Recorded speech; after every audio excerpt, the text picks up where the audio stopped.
Isaiah, there's Paul. Remember Paul on the road to Damascus? All of a sudden, he sees a bright light from heaven, and it was brighter than the noonday sun, and it knocked him to the ground. And when he experienced the holiness of God, he was blinded as though his eyes had been burned out by the infinite brilliance of the Savior on his throne. His spiritual and physical eyes were opened, and his life was changed. Through that experience, Saul of Tarsus became Paul the Apostle. And finally, there's John.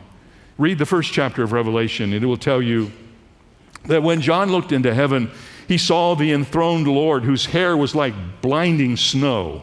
His eyes were flames of fire. His voice was like the sound of many waters, and his countenance was like the sun shining in all of its strength.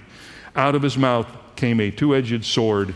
And John said, when I saw him, I fell at his feet as dead.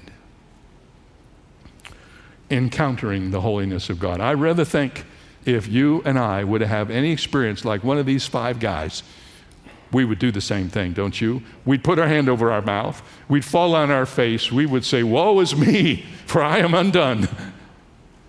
When you see the holiness of God, it has an incredible impact on you. And we know that.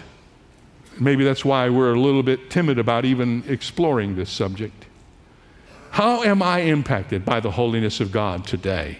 Is this just something I need to have in the hard drive of my mind so that if somebody ever asks me about it, I can give them an answer? No, it's much more than that. Let me see if I can help us get our arms around that.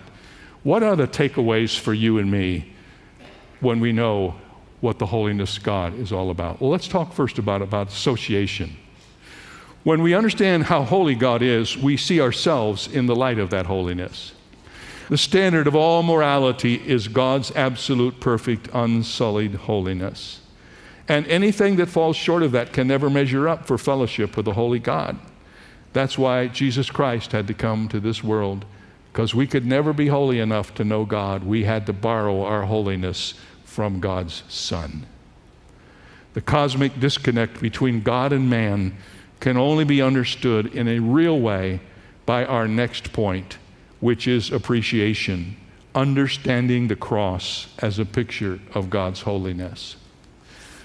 While we may never fully understand all that took place on the cross of Calvary, we will